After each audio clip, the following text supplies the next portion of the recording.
Welcome back, everyone. I hope you all must be doing great nowadays.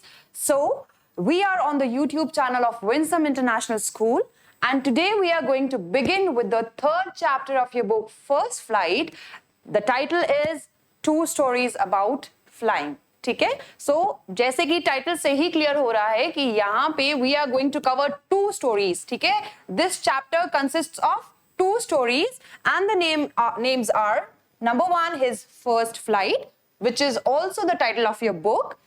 This story is written by Liam O'Flaherty, all right, and the name of the second story is Black Aeroplane, which is written by Frederick Forsyth. ठीक है, तो ये दो stories है जो हम cover करेंगे इस चैप्टर में, जिसका नाम है two stories about flying. Now ये जो टर्म यहाँ पे यूज हुआ है फ्लाइंग, बेसिकली यहाँ पे it is going to give a message to you all right. It signifies something else which we are going to learn by the end of the chapter. ठीक है, हम by the end of the chapter will be able to realise कि actually में author हमें क्या message देना चाहते थे. ठीक है, so without any delay let us start with the chapter and of course before the chapter about the author. ठीक है, जो हम हमेशा करते हैं, एक शॉर्ट इंट्रोडक्शन ऑथर का. Liam O'Flaherty, who was born on 28th of August 1896 and died on 7th September 1984, he was an Irish novelist, means he belonged to Ireland. ठीक है, so that is why it is written he was an Irish novelist and short story writer, and one of the foremost socialist writers in the first part of the 20th century, writing about the common people's experience and from their perspective. It means कि अगर हम उनकी stories पढ़ेंगे, उनके works पढ़ेंगे, will come to know कि इन्होंने एक कॉमन मैन के पर्सपेक्टिव से लिखा है. ठीक है, कि एक कॉमन मैन के थॉट्स क्या होते हैं, उसके ओपिनियंस क्या होते हैं और वो उसको कैसे एक्सप्रेस करेगा, तो उसके पर्सपेक्टिव से और उसके नजरिए से उन्होंने अपने वर्क्स जितने भी है वो लिखे हैं. ठीक है, तो एक ग्लिम्स हमें इनकी स्टोरी जो है which is his first flight, उसमें भी देखने को मिलेगा. Clear? Alright, let us begin with the story. First story of this chapter, which is his first flight. किसकी first flight की बात हो रही है? Let us learn. The young seagull was alone on his ledge. Now seagull is the name of a bird. ये bird यहाँ आपको दिख रहा है, ये एक seagull है. ठीक है, तो एक seagull जो छोटा था वो अपने ledge पे अकेला था. What is the meaning of ledge? Ledge होता है a narrow horizontal shelf projecting from a wall और अ क्लिफ. ठीक है, यानी कि समुद्र जो होता है, सी होता है, उसके साइड के अंदर हल्का सा जो ऊपर एरिया, ऊंचे एरियाज होते हैं जिनको हम टीले बोलते हैं, थोड़ा सा जो हायर एरियाज होते हैं, वहां पे आपने देखा होगा कुछ बर्ड्स जो होते हैं वो शेल्टर वहीं पे लेके रखते हैं, राइट, नियर द सी. तो वो जो ऊंचा एरिया है वो क्लिफ है, वहां पे वो जो सीगल है वो अकेला है, वहीं पे उसने शेल्टर ली हुई है, वहीं पे उसका घर है और वहां पे वो अकेला है. क्यों अकेला है? What is the reason that the seagull is alone on the ledge? Let's check out. His two brothers and his sister had already flown away the day before. उसके जो two brothers थे और एक sister थी, वो एक दिन पहले ही उड़ चुके थे. तो फिर क्या रीजन था कि ये seagull नहीं उड़ा था? क्या रीजन था कि this seagull was alone on the ledge? He had been afraid to fly with them. What was the reason? He was afraid to fly. Now see, कितना अजीब लगता है सुनकर कि बर्ड को डर लगता है उड़ने से. हाँ, बट अगर हम इसको इस वे में देखें कि अगर ह्यूमन बीइंग्स है, दे कैन वॉक, लेकिन जब ह्यूमंस जो छोटे बच्चे होते हैं, क्या वो पैदा होते ही चलने लग जाते हैं?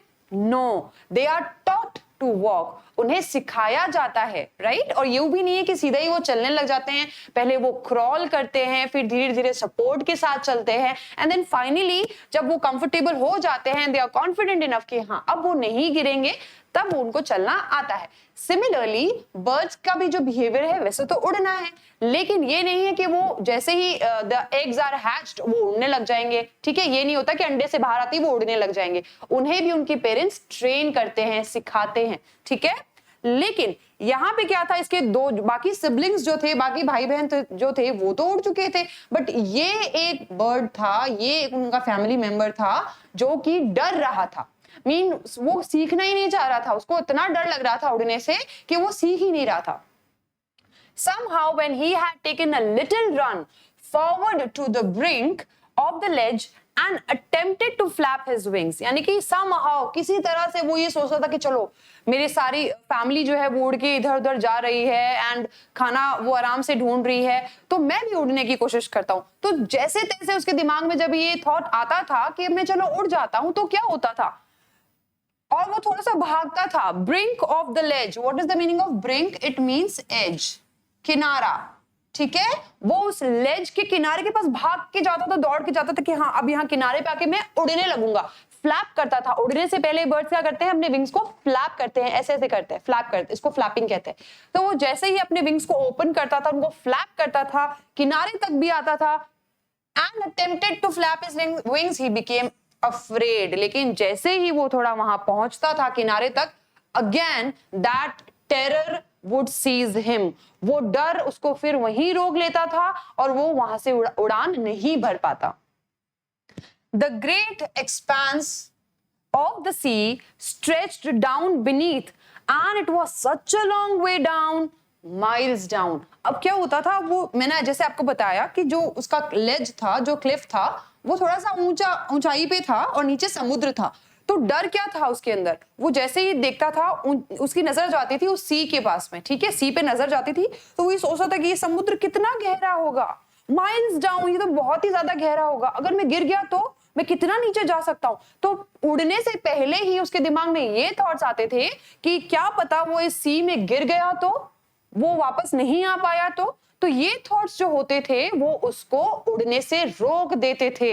वो कई बार होता है ना, even when we are on height, जब हम लोग भी ऊंचाई पे होते हैं और हल्की सी नीचे नजर जाती है जो बहुत ऊंचाई है, तो हमें चक्कर आने लग जाते हैं, मेनी ऑफ अस, राइट। तो यही सेम चीज जो थी वो इस सीगल के साथ भी हो रही थी कि वो जैसे ही समुद्र की तरफ देखता, उसको थोड़ा सा लगता कि नहीं नहीं नहीं, मैं तो गिर जाऊंगा यहाँ पे और ये बहुत ही डीप होने वाला है, आई डोंट नो मैं बचूंगा भी नहीं, तो ये बचूंगा भी या नहीं। तो ये जो थॉट था वो उसको आगे उड़ने से रोक देता था। Clear? He felt certain that his wings would never support him, यानी कि उसको ये श्योर कॉन्फिडेंट था कि मेरे विंग्स मुझे सपोर्ट नहीं करेंगे, एक बार मैं यहां तक आऊंगा, थोड़ी सी उड़ान ऐसे भरूंगा और मैं गिर जाऊंगा, मेरे विंग्स ही मुझे सपोर्ट नहीं करेंगे। तो ये थॉट जो है दिमाग में उसके बार बार आता था। So he bent his head and ran away back to the little hole under the ledge where he slept at night। और वहीं पे वो डिसअपॉइंट हो जाता था, वो थॉट्स उसका सारा करेज ब्रेक कर देते थे, हिम्मत तोड़ देते थे, और अपना सर झुकाए, सर को बेंड करके वापस वो घूम करके अपने लेज के उस होल में जाके बैठ जाता था जहां पे वो शेल्टर लेके रहता था। Clear? Even when each of his brothers and his little sister, whose wings were far shorter than his own, ran to the brink, flapped their wings and flew away, he failed to muster up the courage. He failed to muster up the courage to take that plunge which appeared to him so desperate। Means जब उसके जो भाई थे, और बहन तो छोटी थी उससे, और उसकी बहन के विंग्स भी उसके विंग्स से छोटे थे, बट स्टिल वो क्या कर पाती थी, वो भी आराम से अपने विंग्स को फ्लैप करती थी और उड़ जाती थी। उनको देख करके उसको लगता था कि शायद वो क्या करता था, ही फ्लू, जब वो लोग उड़ जाते थे तब भी ही फेल्ड टू मस्टर का मतलब होता है गैदर करना, हिम्मत जुटाना, ठीक है। तो टू मस्टर अप का मतलब होता है टू गैदर मींस इकट्ठा करना, ठीक है। यहाँ पे क्या मतलब हो गया, करेज को मस्टर करना मींस हिम्मत जुटाना, करेज को अपने अंदर इकट्ठा करना कि हाँ मुझ में हिम्मत है। तो वो यहाँ पे भी अपनी छोटी बहन को देख के भी वो हिम्मत नहीं जुटा पा रहा था। टू टेक दैट प्लंज, कौन सा प्लंज का मतलब क्या होता है, डाइव। प्लंज का मतलब क्या है यहाँ पे, डाइव। किस टाइप की डाइव, कि वो वहां से जाए, ठीक है, और उस एज पे आके, उस किनारे पे आके वो उड़ने लग जाए थोड़ा सा होकर के। बट वो वहां पे इतना ज्यादा डेस्परेट था, हालांकि वो चाहता था कि वो उड़े, लेकिन फिर भी वो अपने भाई बहन को देख के भी इंस्पायर नहीं हो पा रहा था, हिम्मत नहीं जुटा पा रहा था। His father and mother had come around calling to him shrilly। shrilly means shrill voice होती है ना, बहुत ही हाई पिच्ड वॉइस होती है जो हमें नहीं सुहाती। तो बर्ड्स, आपको पता है बर्ड्स की वॉइस थोड़ी श्रिल होती है। यहाँ पे जो है why is it shrilly, because वो लोग उसको चिल्ला रहे हैं, उस पे डांट रहे हैं, ठीक है। तो श्रिल वॉइस या श्रिली का मतलब क्या हो गया, high pitched voice. High pitched voice, ठीक है। अपब्रेडिंग हिम, अपब्रेडिंग का मतलब क्या होता है? It's written here scolding. Upbraiding का मतलब क्या होता है? स्कोल्डिंग होता है। उसको डांट रहे थे। क्यों डांट रहे थे? क्योंकि वो उड़ान नहीं भर रहा था, वो उड़ नहीं रहा था, इसलिए उसके पेरेंट्स बहुत ज्यादा वरिड थे, बहुत ज्यादा कंसर्न थे कि आखिर ये उड़ क्यों नहीं रहा है। तो वो उसके आसपास आके उसको चिल्ला रहे थे, उसको डांट रहे थे, उसको डरा रहे थे। थ्रेटनिंग मीन्स डराना, उसको डरा रहे थे। To let him starve on his ledge, starve मतलब कि तुम भूखे रहोगे, यहाँ पे इस लेज पे तुम भूखे रहो, ठीक है। अनलेस ही फ्लू अवे, यानी कि उन लोगों ने उसको थ्रेटन किया, डराया, धमकी दी कि अगर तुम नहीं उड़े तो तुम इस लेज पे अकेले रहना, फिर तुम्हें कोई खाना भी नहीं लाके देगा, तुम भूखे रहना, ठीक है। स्टार्व का मतलब क्या होता है? भूखे रहना। But for the life of him he could not move, लेकिन उसको डर किस चीज का था? कि अगर मैं उड़ा, मेरे विंग्स मुझे सपोर्ट नहीं करेंगे, my wings would not support me and I will fell down, और मैं गिर जाऊंगा, मैं मर जाऊंगा। ये जो डर था, ये जो फियर था, it was not allowing him to move ahead. Clear? That was 24 hours ago, यानी कि इस बात को कितना टाइम हो चुका था? 24 आवर्स हो चुके थे, 24 घंटे बीत चुके थे इस बात को। Since then nobody had come near him, उस वक्त से 24 घंटे हो चुके थे, कोई भी उसकी फैमिली मेंबर उसके पास नहीं आया था। Neither his parents nor his siblings, कोई नहीं आया, ना माता पिता और ना ही उसके भाई बहन। The day before, all day long, he had watched his parents flying about with his brothers and sister, perfecting them in the art of flight, यानी कि पूरे दिन, ठीक है। Since then, कोई उसके पास नहीं आया था, और उससे एक दिन पहले पूरे दिन सीगल क्या कर रहा था? वो पूरे दिन अपने पेरेंट्स को देख रहा था कि किस तरह वो अपने बच्चों को, यानी कि उसके जो भाई बहन थे, उनको फ्लाइट के अंदर परफेक्ट कर रहे थे, उनको आर्ट सिखा रहे थे कि तुम्हें कैसे उड़ना है, उड़ने की अलग अलग टेक्निक्स बता रहे थे, ठीक है। तो वो ये सारी चीजें देख रहा था, अपने पेरेंट्स को ट्रेन करते हुए देख रहा था कि उसके भाई बहन किस तरह से उड़ रहे हैं, किस तरह से ट्रेन हो रहे हैं उड़ने में। Teaching them how to skim the waves. What do we mean by to skim? To move lightly just above a surface. यानी कि सी से हल्का सा ऊपर की तरफ उड़ना, उसको पूरा टच नहीं करना, बट समुद्र से हल्की सी डिस्टेंस मेंटेन करते हुए उड़ना, उसको क्या कहते हैं? स्किमिंग, स्किम करना।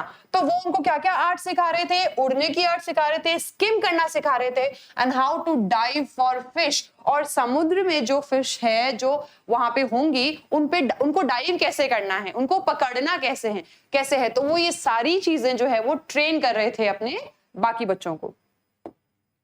He had in fact seen his older brother catch his first herring and devour it, यानी कि उसने देखा भी कि कैसे उसका बड़ा भाई जो था, उसने अपनी फर्स्ट हेरिंग को पकड़ा। हेरिंग क्या है? It is a soft finned sea fish, यानी कि it is a kind of fish, एक मछली है, ये मछली का नाम है हेरिंग। तो उसने अपनी पहली फिश जिसका नाम जो हेरिंग थी उसको पकड़ा एंड डिवावर इट। डिवावर का मतलब क्या होता है? टू ईट, ठीक है। Devour means to eat. Standing on a rock while his parents circled around raising a proud cackle, means उसका जो भाई था उसने क्या किया? अपनी पहली हेरिंग को उसने वहां पे उसने डाइव किया, उसको पकड़ा, उसको वो खाने लग गया। और जो उसके पेरेंट्स थे, दे वर फीलिंग प्राउड। होता है ना ऐसे कि हम कोई चीज कुछ ऐसा अचीव कर लेते हैं जिसके लिए हमारे पेरेंट्स काफी टाइम से वेट कर रहे थे कि बस ये टॉप कर ले यहाँ पे, या ये अपने स्पोर्ट्स के अंदर एक्सेल कर ले, तो मतलब उनकी प्राउड जो उनके अंदर फील वो करते हैं उसका कोई ठिकाना ही नहीं रहता।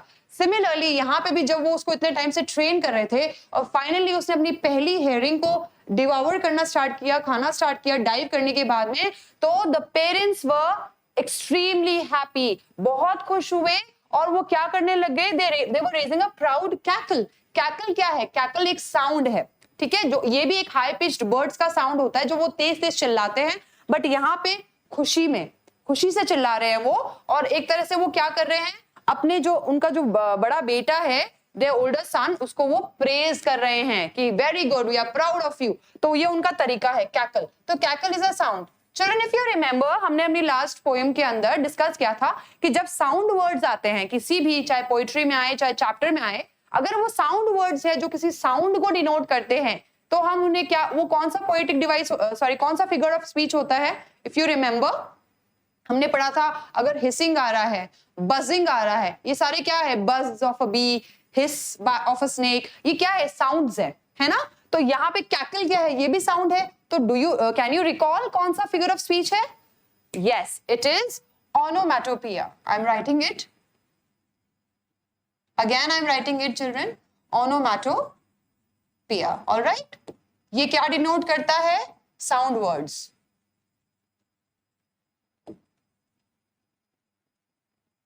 All right. And all the morning, the whole family had walked about on the big plateau midway down the opposite cliff, taunting him with his coward eyes. अब एक तरफ तो पेरेंट्स अपने उन बच्चों को प्रेज कर रहे हैं जो कि सक्सेसफुली वो सब कर पा रहे हैं जो वो उनको ट्रेन कर रहे हैं, और दूसरी तरफ जो उनका दूसरा सीगल था जो कि नहीं उड़ पा रहा था, उड़ ही नहीं पा रहा था, डाइव करना तो it is beyond their imagination, so he was not able to fly. तो वो क्या कर रहे थे? जो ऑपोजिट क्लिफ था, यानी कि यहाँ पे अगर सीगल का क्लिफ है तो उसके ऑपोजिट क्लिफ पे उसके पेरेंट्स और उसकी पूरी फैमिली बैठी हुई थी, तो वो दूर से क्या कर रहे थे? दे वर टॉन्टिंग हिम। टॉन्ट करने का मतलब क्या होता है? होता है ना कई बार पेरेंट्स कहते तुम नहीं कर सकते, इतनी सी चीज तुमसे हो नहीं रही है, क्या कर रहे हो, तुमसे उड़ा नहीं जा रहा है, ठीक है? तो ये जो चीज है ये क्या है? टॉन्टिंग कहलाती है। किस चीज के लिए टॉन्ट कर रहे थे? For his cowardice. What do we mean by cowardice? Cowardice का मतलब होता है लैक ऑफ करेज, कायरता जिसको हम हिंदी में बोलते हैं। तो वो उसकी लैक ऑफ करेज के लिए उसके जो डरपोक था, वो इस वजह से वो उसको टॉन्ट कर रहे थे कि तुम उड़ नहीं सकते हो, इतना टाइम हो गया, देखो अपने भाई बहन को, देखो ये क्या कर रहे हैं और तुम इतनी सी चीज नहीं कर सकते। So they were taunting him for that. Clear? The sun was now ascending the sky. Ascending the sky means अब यहाँ पे किसको डिस्क्राइब किया जा रहा है? सनराइज को डिस्क्राइब किया जा रहा है। सनराइज हो रहा है। ऑफ कोर्स जब सनराइज होता है तो वो असेंडिंग हो जाता है, बड़ा होता रहता है। तो it was ascending the sky, blazing on his ledge that faced the south, और पूरी तेजी से चमक रहा था उसी की लेज पे। He felt the heat because he had not eaten since the previous night fall. यानी कि अब उसको गर्मी ज्यादा लग रही थी। होता है ना कई बार अगर हम धूप में निकल जाते हैं, अगर हमने कुछ खाया पिया नहीं है, ठीक है, स्टमक्स आर एम्प्टी, भूखे पेट निकले घर से बाहर, तो धूप ज्यादा तेज चुभती है, बहुत ज्यादा गर्मी लगने लग जाती है। सिमिलरली यहाँ पर भी क्योंकि उसने इतने वक्त से कुछ खाया नहीं था तो धूप उसको ज्यादा तेज लग रही थी, ठीक है। He could feel that heat more than others. He stepped slowly out to the brink of the ledge and standing on one leg with the other leg hidden under his wing, he closed one eye. यानी कि वो गया, वापस से निकला अपने as से, अपने उस लेज से बाहर निकला, किनारे पे आया और क्या किस पोजीशन में खड़ा हो गया? With one leg, ठीक है। On his one feet he just stood and you can just see how is it standing. एक फीट इसने अपना फोल्ड कर दिया है और एक ही फीट पे खड़ा हुआ है, ठीक है, एक फुट पे खड़ा हुआ है और एक फुट कहाँ है इसका? अंदर फोल्ड हो रखा है, ठीक है। तो यहाँ पे ये आके प्रिटेंड करने लग गया और ही क्लोज्ड वन आई, और एक आंख इसने अपनी बंद कर ली, क्योंकि वो प्रिटेंड करना चाह रहा था कि ये सो रहा है या थका हुआ महसूस कर रहा है। ऑलराइट, तो वो अपनी फैमिली को दिखाने के लिए अपने क्लिफ से बाहर आया और अपना एक पैर फोल्ड कर लिया और एक फुट पे खड़ा हो गया और एक आई क्लोज कर ली, ठीक है। Then the other pretended to be falling asleep. और क्या प्रिटेंड किया? प्रिटेंड का मतलब क्या होता है? दिखावा करना। किस चीज का प्रिटेंड करने लग गया? कि वो सो रहा है, ठीक है। Still they took no notice of him. फिर भी उन्होंने उस पे ध्यान नहीं दिया, बिकॉज कई बार पेरेंट्स को स्ट्रिक्ट होना पड़ता है। अगर उनके बच्चे बहुत ज्यादा कंफर्ट जोन में आ जाते हैं और उससे बाहर नहीं निकलना चाहते तो फिर वो उनको क्या बना देता है? धीरे धीरे उनको डिपेंडेंट बना देता है ना। यानी कि वो बच्चे अपना काम कभी खुद नहीं कर पाएंगे। they won't ever be able to become independent. वो कभी इंडिपेंडेंट नहीं हो पाएंगे। इसलिए कई बार पेरेंट्स को स्ट्रिक्ट होना पड़ता है, थोड़ा सा उनको अननोटिस करना पड़ता है, सो दैट बच्चे खुद अपने पैरों पे खड़े हो सके। क्लियर? यहाँ पे भी इस सीगल के पेरेंट्स का भी यही मोटिव था कि अगर जब तक वो इसको पैम्पर करते रहेंगे, इसको खाना लाके देते रहेंगे, तब तक ये कभी ट्राई भी नहीं करेगा उस चीज को, उस चीज के लिए आगे बढ़ने का या उस चीज में अपना एफर्ट्स डालने के लिए, ठीक है। Still they took no notice of him. He saw his two brothers and his sister lying on the plateau, dozing with their heads sunk into their next उसने देखा कि उसके जो ब्रदर्स और सिस्टर है वो लोग बैठे हुए हैं वहां पे, ठीक है, प्लाट्यू पे सामने ही, and they are dozing. Dozing का क्या मतलब होता है? एक शॉर्ट स्लीप, ठीक है, एक छोटी सी नैप लेना, हल्की सी नींद में जाना, उसको डोजिंग बोलते हैं। और वो बर्ड्स बेसिकली क्या करते हैं, वो अपनी नेक को अपने फेदर्स के अंदर छुपा लेते हैं। कैसे? I am going to show it to you. See, this is the way they does. Birds क्या करते हैं, वो अपनी नेक को अपने फेदर्स के अंदर ऐसे छुपा के और आईज क्लोज करके थोड़ी सी नैप लेते हैं वो, ठीक है, हल्की सी नींद देते हैं। तो उसने देखा कि उसके पेरेंट्स तो उस पर ध्यान नहीं दे रहे थे, उसको इग्नोर कर रहे थे, और उसके जो सिबलिंग्स थे वो क्या कर रहे थे, दे वर dosing. His father was preening the feathers on his white back. What do we mean by preening? Birds क्या करते हैं, अपने feathers को clean करते हैं, वो ये उनका एक groom करने का तरीका होता है। Alright? तो humans क्या करते हैं, they would shave and all, अपने आप को groom रखेंगे। लेकिन birds अपने आप को groom कैसे करते हैं? वो अपने feathers को साफ करते रहते हैं अपनी beak से, अपनी चोंच से, और यही क्या कहलाता है, preening कहलाता है, ठीक है। On his white back, only his mother was looking at him. सिर्फ कौन देख रहा था उस सीगल को? उसकी mother. Mothers are very soft. But कभी कभी क्या होता है कि जो मदर्स के इंटेंशंस होते हैं वो हमें समझ नहीं आते कि आखिर वो कह क्या रही हैं, वो सोच क्या रही हैं, और वो कर क्या रही हैं। So there is a difference, हमेशा उसमें एक डिफरेंस होता है। And whatever a mother does, जो भी एक मदर करती है, उसके पीछे कोई ना कोई एक हिडन मोटिव होता है उनका, जो सिर्फ उन्हें पता होता है। Children can not, they can't even, वो उनको पता भी नहीं चलने देती है कि एक्चुअली वो सोच क्या रही हैं और वो उनका इंटेंशन क्या है। यहाँ पे भी क्या हो रहा था, only the mother was looking at the seagull, सिर्फ वही एक थी जो उस सीगल को देख रही थी। She was standing on a little high hump on the plateau, ठीक है। हम्प क्या होता है, हल्की सी ऊंचाई, ठीक है। सो जैसे कि कैमल का हम्प होता है ना, वैसे ही, ठीक है, दिस शेप। तो यहाँ पे वो हल्के से हाई हम्प पे थोड़ी सी ऊंची डिस्टेंस पे खड़ी हुई थी। हर वाइट ब्रेस्ट थ्रस्ट फॉरवर्ड, और उनका पूरी जो सिचुएशन थी वो कैसी थी, वो उसी बर्ड को, कि अगर वो सामने सीगल खड़ा है तो the mother is standing like this, एकदम स्ट्रेट उसको देख रही थी।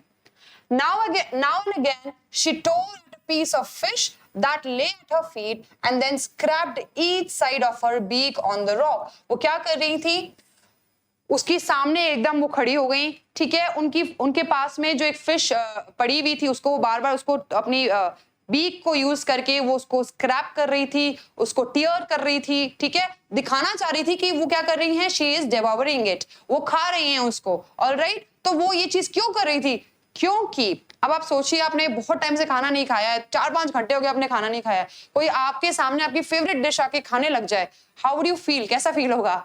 You can't even imagine, right? आप खुद को रोक नहीं पाओगे, you won't be able to resist yourself कि मुझे ये चाहिए, कैसे भी करके चाहिए, no matter क्या सिचुएशन हुई हो, क्या रीजन था आपने नहीं खाना खाया हो, but you want it badly, desperately you would want it.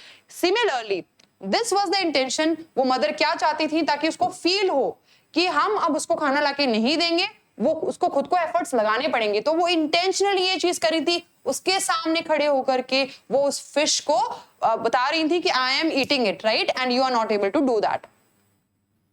The sight of the food maddened him, as I said. क्या हो रहा था वहां पे कि भाई आप भूखे हो इतने टाइम से और आपके सामने आपका फेवरेट डिश लाके कोई खा रहा है, तो क्या होगा, इट वुड मैडन यू, आप पागल हो जाओगे, भाई मुझे चाहिए, I want it any how.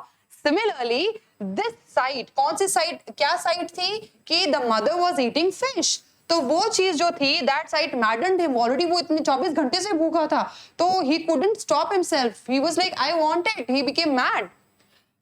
He loved to tear food that way. अब उसको वो चीज रिकॉल करने लग गया वो कि अरे अगर मेरे पास अगर ये फिश होती तो मैं किस तरह से इसको टीयर करता था, स्क्रैप करता था, वो सारी चीजें उसके दिमाग में आने लग गई, वो सारी चीजें याद करने लग गया।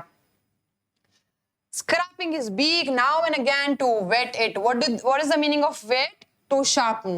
यानी वो याद कर रहा था कैसे मेरे पास फिश होती थी तो मैं अपनी बीक को क्या करता था, स्क्रैप करता था। स्क्रैप का मतलब क्या होता है, जो थोड़ा कोई पत्थर होती है, कोई चट्टान होती है, उसके अगेंस्ट उसको वो रब करते हैं सो दैट उसको वो शार्प कर सकें, ठीक है, अपनी बीक्स को शार्प करते हैं, ये उनका तरीका होता है, this the way they sharpen their beaks. तो वो अपनी बीक को शार्प करता था, देन उसको खा पाता था आराम से फिश को, ठीक है। गा गा गा, he cried begging her to bring him some food, यानी कि वो उसकी टोन में, अपनी लैंग्वेज में गा गा गा, क्या मतलब कि प्लीज मुझे थोड़ा सा खाना दे दो, begging, he was begging, please मुझे खाना दे दो। गाओ को आ, शी स्क्रीम बैक डिराइसिवली। उन्होंने क्या रिप्लाई किया मदर ने? गाओ को आ। What is the meaning? कि are you mad? What do you think? We are fools कि हम तुम्हें लाके दे देंगे। तो डिराइसिवली का मतलब क्या होता है? In a manner showing someone that she or he is stupid, यानी कि तुम पागल हो, तुम stupid हो, तुम्हें लग रहा है कि हम तुम्हें खाना ला करके देंगे, ठीक है, चाहे तुम बैग करो या कुछ भी करो। So she just ignored by saying that. She screamed back. But he kept calling plaintively. Plaintively का मतलब क्या होता है? In a complaining manner या sadly, ठीक है? What is the meaning of plaintively? Plaintively means in a complaining manner, or sadly also you can write. Clear? In a complaining way. And after a minute or so, he uttered a joyful scream. और कुछ minutes के बाद में he was very happy. क्यों खुश क्यों हुआ? खुशी से क्यों चिल्लाया वो? His mother had picked up a piece of the fish and was flying across to him with it. यानी कि उसने देखा कि उसकी मदर ने एक फिश का पीस उठाया है और वो उसी की तरफ उड़ करके आ रही हैं। यहाँ पे भी there was a trick that the mother was trying. Children, बहुत ध्यान से सुनना कि उसकी मदर ने क्या ट्रिक यूज की, क्यों वो ऐसा कर रही थी। It is going to be very interesting. बहुत मजा आने वाला है। तो क्या किया उन्होंने? वो फिश उठाई, एक पीस उठाया और उड़ के वो कहाँ आ रही थी? उस सीगल की तरफ। तो दैट इज व्हाई सीगल ने कहा यस, मेरी मदर जो है मेरे लिए फिश लेकर के आ रही है। So he was like, he screamed out of joy, वो खुशी से चिल्लाया। He leaned out eagerly. Leaned out का मतलब क्या होता है? ये आगे की तरफ बढ़ना कि हाँ अब मेरी मदर मेरे पास आने वाली है। Tapping the rock with his feet. होता है कई बार हम लोग किसी चीज का वेट कर रहे होते हैं तो वो टैप करने लगे अपने फीट को ऐसे ऐसे रॉक के ऊपर कि यस हाँ she is coming, she is coming. Trying to get nearer to her as she flew across. और जब उसकी मदर उसके पास आ रही थी तो वो उसके पास कोशिश कर रहा था वहां पे एज पे खड़ा होकर के कि बस मेरी मदर जैसे ही मेरे क्लोज आएंगी मैं वो जो फिश है उनके बीक से ले लूंगा। वो मुझे जैसे ही वो फिश ऑफर करेंगी मैं वो फिश ले लूंगा। तो वो पूरी तरह से डेस्परेट होके वहां पे वेट कर रहा था कि हाँ now I am going to get food finally. But when she was just opposite to him, जैसे ही वो उसके सामने आई, she halted. Halted means stop. ठीक है? Halted means to stop. तो she halted means वो वहीं रुक गई, थोड़ा सा डिस्टेंस पे आकर वो वहीं रुक गई। Her wings motionless, यानी कि उड़ना भी उन्होंने बंद किया, फ्लैप करना बंद कर दिया।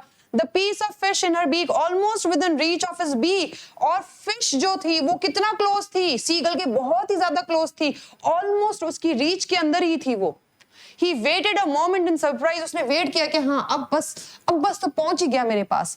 Wondering why she did not come nearer and then maddened by hunger. और वो सोच रहा था कि आखिर मेरी मदर मेरे पास क्यों नहीं आ रही है? इतना क्लोज है, मेरे पास क्यों नहीं आ रही है? Maddened by hunger. अब उससे रहा नहीं गया। अब ना वो जो हंगर थी उसके दिमाग में चढ़ चुकी थी। He dived at the fish. वो कूदा अपनी क्लिफ से जहां पे एज पे खड़ा हुआ था। अब वो कूदा उसको पकड़ने के लिए कि मेरी माँ तो मेरे पास ही है और थोड़ा सा डिस्टेंस पे है। तो अब उसने डाइव कर दिया, अब उसने जंप कर दिया वहां से कि अब वो फिश ले लेगा अपनी मदर से।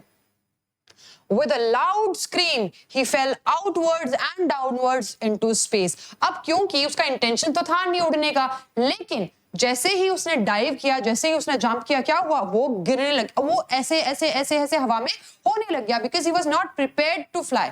वो इस इंटेंशन से कूदा ही नहीं था कि उसको उड़ना है। तो अभी जो है वो एयर के अंदर मोशनलेस हो गया पूरी तरीके से। He did not know what to do and he started screaming. Then a monstrous terror seized him. अचानक बहुत ज्यादा उसको डर लगने लग गया। And his heart stood still and he was like, अब मैं गया, अब मेरे साथ कुछ भी हो सकता है। He could hear nothing. अब उसको कुछ सुनाई भी नहीं दे रहा था क्योंकि इतनी तेज हवा में वो नीचे गिर रहा है, उसको कुछ सुनाई नहीं दे रहा था। He was like motionless कि क्या हुआ है मेरे साथ। But it only lasted a minute. लेकिन ये कितने टाइम तक रहा? सिर्फ एक मिनट के लिए ही ये फीलिंग रही कि वो इधर उधर अब अपने आप को कंट्रोल नहीं कर पाया, या उसको कुछ सुनाई नहीं दे रहा था, या उसको बहुत ज्यादा डर लग रहा है। बट ये जो फीलिंग थी ये ज्यादा टाइम तक नहीं कंटिन्यू रही। The next moment he felt his wings spread outwards. अगले ही मोमेंट उसने फील किया कि उसके जो विंग्स थे वो क्या हो गए थे? वो हवा में फैल चुके थे। The wind rushed against his breast feathers, then under his stomach and against his wings. अब जो था वो हवा को फील कर पा रहा था, है ना? हवा को फील कर पा रहा था, उसके थ्रू, उसके विंग्स के थ्रू, उसके चेस्ट के थ्रू हवा जो थी वो पूरी टकरता हुआ, हवा को चीरता हुआ वो आगे बढ़ रहा था। He could feel the tips of his wings cutting through the air. उसको ऐसा लग रहा था कि जो उसके जो टिप्स थे विंग्स के, वो ऐसा लग रहा था हवा जो क्रॉस कर रही थी, ऐसा लग, he was feeling as if it is getting cut down, cut रहे हैं वो। He was not falling headlong now. Headlong का क्या मतलब होता है चिल्ड्रन? Headlong का मतलब होता है सर के बल। अब वो सर के बल नहीं गिर रहा था, अब वो स्टेबल था एयर के अंदर, ठीक है? He was soaring gradually downwards and outwards. Now he was flying. आराम से he was flying downwards and outwards. He was no longer afraid. और अब वो जो डर था, क्या डर था? कि अगर मैं उड़ा, मेरे विंग्स मुझे सपोर्ट नहीं करेंगे और मैं गिर जाऊंगा। अब वो डर उसके अंदर नहीं था, क्योंकि opposite to what he was feeling or what he was thinking, क्या हुआ था? He was flying, right? He just felt a bit dizzy. Dizzy का क्या मतलब होता है children? Dizzy means an uncomfortable feeling of spinning around and losing one's balance. यानी कि because वो बहुत ज्यादा uncomfortable हो रहा था, थोड़ा थका हुआ भी था और पहली फ्लाइट थी उसकी, तो उसको थोड़ा सा dizzy फील हो रहा था, ठीक है? Then he flapped his wings once and he soared upwards. अब उसने क्या किया? अपने विंग्स को वापस से फ्लैप किया और ऊपर की तरफ उड़ने लगा। गा गा गा गा गा गा को आ। His mother swooped past him. Swooped का क्या मतलब होता है? Moving downwards, ठीक है? Moved down. Swooped down means, swooped means moved down. यानी कि उसकी मदर एक वॉइस रेस करते हुए अपने जो उसका जो बेटा था, सीगल जो था, उसकी तरफ वो उसके पास उड़ी उसके पास जाकर के। हर wings making a loud noise, और अब उसके विंग्स बहुत तेज नॉइज कर रहे थे। क्या मतलब हुआ इसका? इसका मतलब हुआ कि वो बहुत तेजी से उड़ते हुए उस सीगल के पास में गई। He answered her with another scream, और उस सीगल ने अपनी मदर को वापस रिप्लाई दिया। Then his father flew over him screaming, और तब उसके फादर भी आ गए। यानी एफर्ट्स किसने लगाए? सारे मदर से लगाए जब, लेकिन जब फादर ने देखा कि हाँ अब मेरा बेटा कुछ कर रहा है ना, he is flying, so he also joined. He saw his two brothers and his sister flying around him, cavorting and banking and soaring and diving. और उसने फील किया उसकी मदर तो उसके पास थी, अब उसके फादर भी आ गए, उसके दोनों ब्रदर्स आ गए और उसकी सिस्टर भी आ गई, और वो लोग क्या कर रहे थे? They were flying around him, cavorting. What is the meaning of cavorting? Cavorting का मतलब होता है leaping like a horse, यानी कि इस तरह से उड़ना कि आपका एक पंख ऊंचा हो और एक पंख नीचा हो, ठीक है? इस पोजीशन में उड़ रहे थे वो लोग, ऑलराइट, लाइक दिस। सो इसको कवर्टिंग कहते हैं। सो they were कवर्टिंग, they were banking. Banking का क्या मतलब होता है? एक यहाँ उड़ रहा है तो दूसरा ऊपर उड़ रहा है, फिर उसका दूसरा उसके ऊपर उड़ान भर रहा है, तो इसको बैंकिंग बोलते हैं, ठीक है? एंड सोरिंग एंड डाइविंग, और वो उड़ रहे थे एकदम सी के पास में उड़ रहे थे और डाइव कर रहे थे, diving for fish. See, this is cavorting. एक दूसरे से ऊपर उड़ना है ना, एक नीचे उड़ रहा है, फिर उसके ऊपर उड़ रहा है, फिर उसके ऊपर उड़ रहा है। This is cavorting. Then he completely forgot. Sorry, this is banking, not cavorting. Cavorting I told you कि जो एक विंग होता है वो ऊपर होता है, दूसरा नीचे होता है। Then he completely forgot that he had not always been able to fly. और तब वो पूरी तरह से भूल चुका था कि उसको कभी उड़ना ही नहीं आता था, और ये भूल चुका था कि ये उसकी पहली फ्लाइट थी। ये सारे थॉट्स अब जा चुके थे, क्योंकि अब वो बहुत ही कंफर्टेबली उड़ रहा था। He had not always been able to fly and commended himself. Commended का मतलब क्या होता है? To excel in something. अपने आप को किसी चीज के अंदर बहुत excel कर लेना, बहुत अच्छा कर लेना। Alright? So commended means to excel. So he excelled himself. किसमें excel कर लिया उसने? डाइव करने में, सोर करने में, कर्व, shrieking shrilly, चिल्ला रहा था, खुशी से चिल्ला रहा था, और ये सारे काम जो उसके ब्रदर्स और सिस्टर को उसकी मदर ने, उसके फादर ने ट्रेन किया था, now he is watching them, क्योंकि इतने टाइम से वो वॉच तो कर ही रहा था, उनको देख ही रहा था, ऑब्जर्व कर रहा था। Now today practically he was doing all these activities. He was near the sea now. अब वो समुद्र के बहुत पास आ चुका था, flying straight over it, और सीधा उस समुद्र के ऊपर ही उड़ रहा था। facing straight out over the ocean. He saw a vast green sea beneath him. और आज उसने फील किया कि इतने टाइम से जो वो क्लिफ की ऊंचाई से सी को देख रहा था, आज वो उसके पास में था, पास उड़ रहा था. With little ridges moving over it, and he turned his beak sideways and cawed amusedly. यानी कि अब उसने जो है क्या देखा, लिटिल रिजेस जो थे उसके ऊपर तैर रहे थे. And he turned his beak sideways, अपनी बीक को साइडवे किया. Cod, cod is also a sound. amusedly, amusedly means खुशी, खुशी से, right? amusedly means happily. alright, खुशी से उसने भी एक साउंड रेज किया. अगेन cowed क्या है? It is an example of onomatopoeia. Clear? His parents and his brothers and sister had landed on this green flooring ahead of him. और उसकी जो फैमिली थी वो सब वहीं पे, ग्रीन लैंडिंग का मतलब क्या है, वो सारे सी में आ चुके थे. ठीक है, क्या लिखा वहां पे? Green flooring. ग्रीन फ्लोरिंग का क्या मतलब है? सी. किसको डिनोट कर रहा है? सी को डिनोट कर रहा है. यानी कि वो सबके सब कहाँ आ चुके थे? उस ग्रीन फ्लोरिंग जो उसके सामने थी उस पे आ चुके थे. They were beckoning to him. Alright? Beckoning का मतलब क्या होता है? इंडिकेट करना, इशारा करना. ठीक है, बेकनिंग का मतलब होता है to indicate. Clear? So I just write it here, it might not come otherwise. Alright, so beckoning means to indicate. Clear? इशारे से कुछ बताना कि ऐसे करो, ऐसे करो. So they were beckoning to him, इशारे से बता रहे थे, इंडिकेट कर रहे थे. कॉलिंग श्रिली. श्रिली बार बार क्यों बोल रहे हैं? बिकॉज वो बर्ड्स की साउंड है. This is the way they communicate with each other. He drooped his legs to stand on the green sea. Drooped his legs यानी कि उसने अपने legs को loose छोड़ दिया उस समुद्र में उतरने के लिए, खड़े होने के लिए. His legs sank into it. उसके जो पाँव थे, sank मतलब डूब गए उसके अंदर पूरी तरह से चले गए. He screamed with fright. और जैसे उसके पाँव अंदर चले गए उसको डर लगा और वो चिल्लाया डर से. And attempted to rise again, flapping his wings. और जैसे उसको लगा कि मेरे पाँव अंदर जा रहे हैं, मतलब मैं डूबने वाला हूं. Again he started flapping his wings और ऊपर आने की कोशिश करने लगा.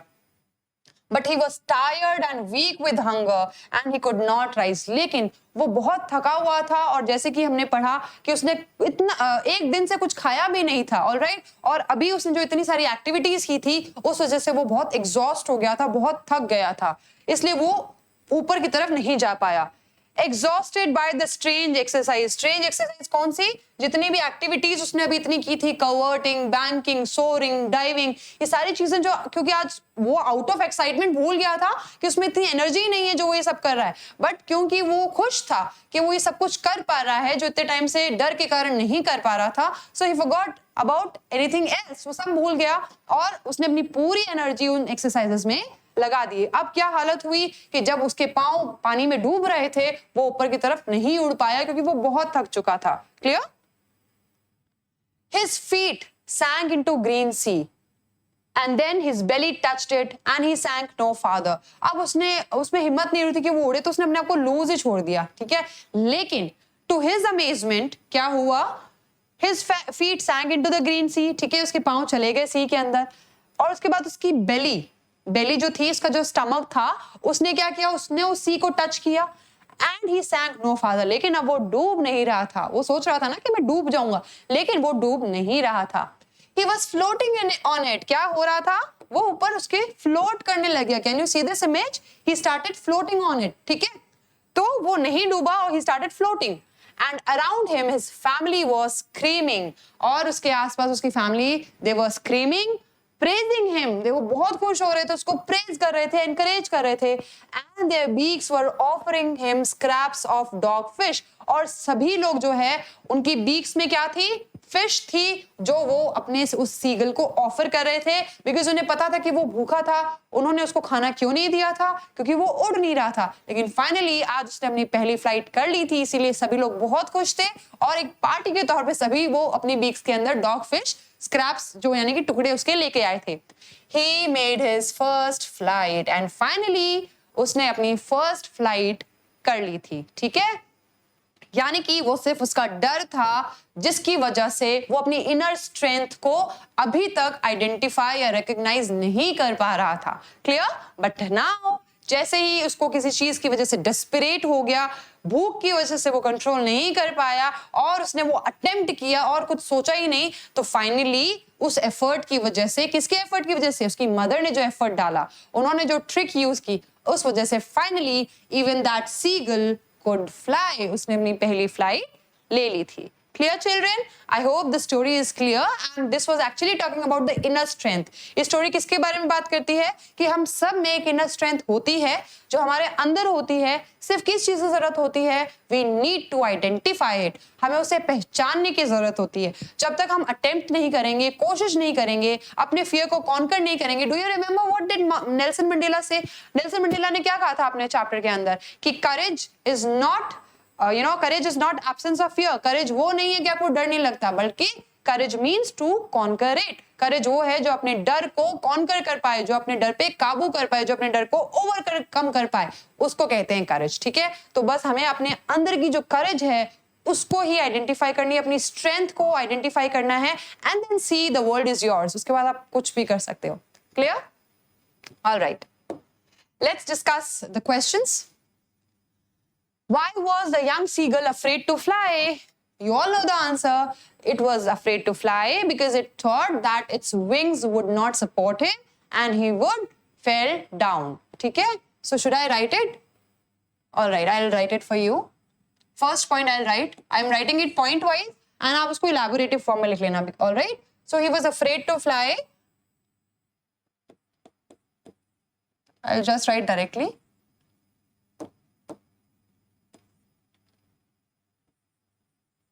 As he thought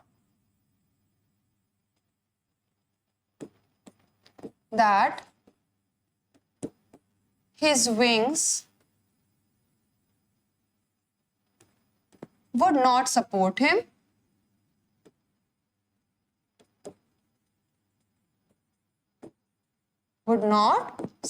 उसको सपोर्ट नहीं करेंगे, and he would fall down,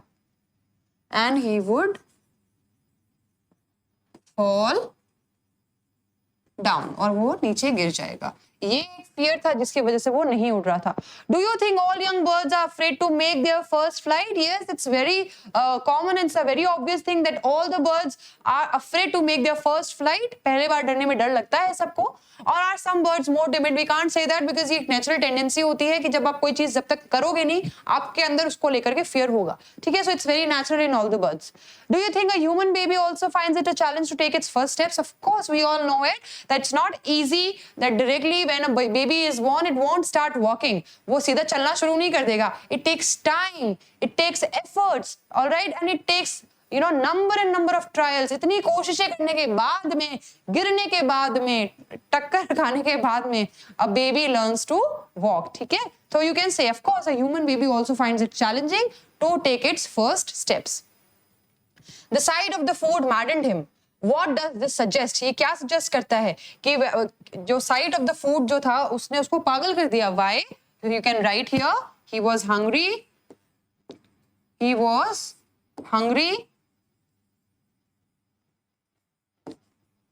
For last 24 hours.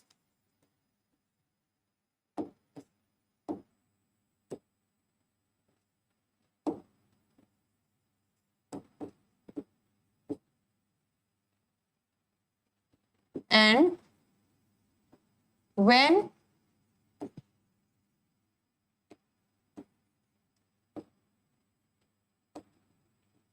when he saw his mother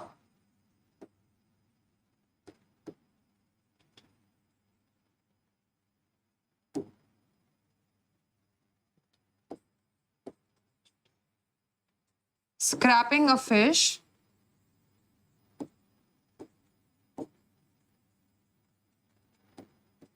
he couldn't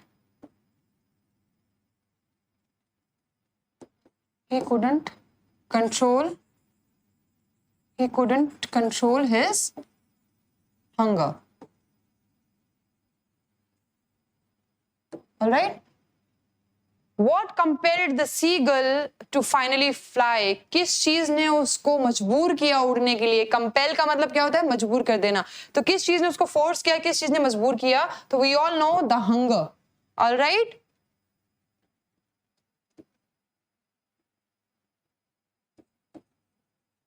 The hunger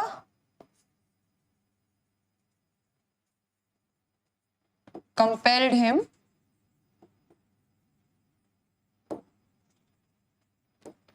to fly. Clear?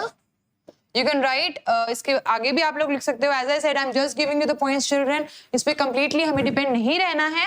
I always keep on saying कि आपको अपने खुद के ideas भी इसमें implement करने हैं और अपने language में आपको answers लिखने हैं. ठीक है? They were beckoning to him, calling shrilly. What did the seagull's father and mother threaten him and cajole him to fly? किस चीज से वो उसको डरा रहे थे?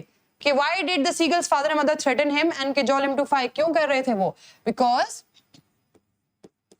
the young seagull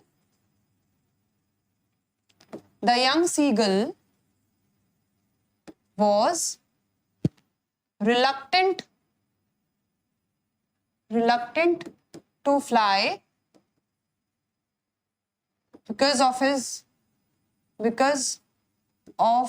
his fear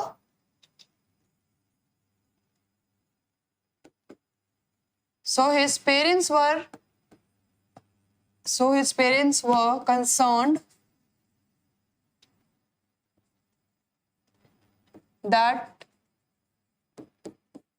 he would not try to make his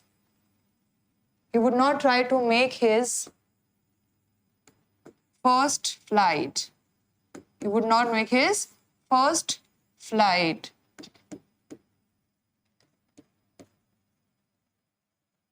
That was the reason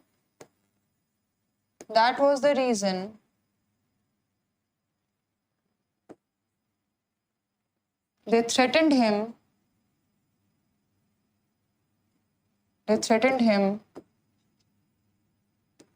to let him starve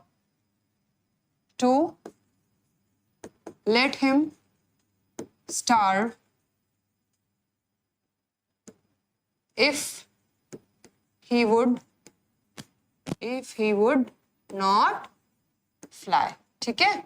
उसके parents क्यों डरा रहे थे? कि उनको डर था कि अगर ये नहीं उड़ा, इसने अपनी पहली फ्लाइट नहीं ली, तो ये कभी भी उड़ नहीं पाएगा. इसलिए उन्होंने क्या धमकी दे दी कि मैं कोई खाना वाना नहीं ला के देंगे, तुम यही रहो. Clear?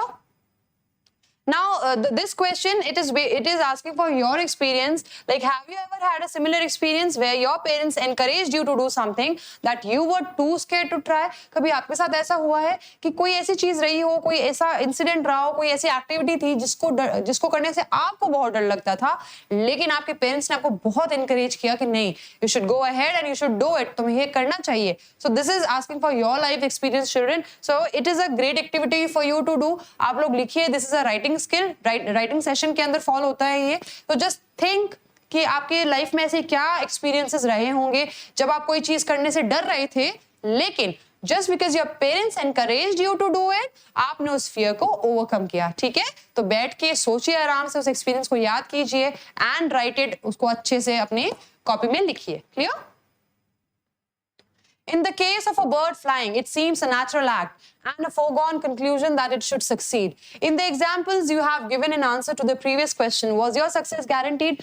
This question is asking कि इससे पहले वाला जो question आया था जिसमें आपके experience की बात हो रही थी, तो it is asking कि जब आप वो try करने वाले थे, उसमें attempt कर रहे थे, तो क्या आपकी success guaranteed थी कि अगर आप ये attempt करोगे तो होगा ही होगा? Was it guaranteed? Or was it important for you to try? या फिर आपके लिए ट्राई करना इंपॉर्टेंट था, सक्सेस होना इंपॉर्टेंट नहीं था, सक्सेसफुल होना इंपॉर्टेंट नहीं था. Regardless of a possibility of failure, आपने उस चीज को ट्राई किया बिना ये सोचे कि कोई बात नहीं, चाहे मैं सक्सेसफुल हूं या इसमें फेल हो जाऊं, बट मेरे को ये ट्राई करना है. तो आपको ये चीज बतानी है कि आपका जो एक्सपीरियंस रहा है लाइफ का, उसके अंदर क्या आपकी सक्सेस गारंटीड थी तो आपने किया, या फिर आप इस मैटर, या आपके लिए ये चीज मैटर ऑफ फैक्ट इंपॉर्टेंट नहीं था कि चाहे मैं इस चीज में सक्सेसफुल हूं, इस चीज को अचीव कर पाऊं या ना कर पाऊं, at least I am trying it. ठीक है? तो वो चीज आपको इस क्वेश्चन के अंदर डिस्कस करनी है. Clear? So I hope the chapter was clear to you and it was an interesting chapter, children. I hope you have enjoyed it. और इस chapter को आप ध्यान से पढ़ेंगे तो you'll get so many messages from it. So please, I hope you have understood it. और हमने बहुत अच्छे से इसको डिस्कस किया है, हर वर्ड को, हर लाइन को. All right. So I am pretty sure कि आपको ये चैप्टर समझ आया होगा अच्छे से। ऑलराइट, सो नेक्स्ट स्टोरी जो है वो हम अपने नेक्स्ट सेशन में कवर करेंगे। Alright, which is also a beautiful one. उसमें भी एक मैसेज हिडन है जो आई एम श्योर आप पढ़ते पढ़ते ही जान लोगे, क्योंकि इसके अंदर आपको मैंने बता दिया है message. Alright, okay children, then see you in the next session. Till then, keep learning with Winsome International School and keep growing. Take care. Goodbye.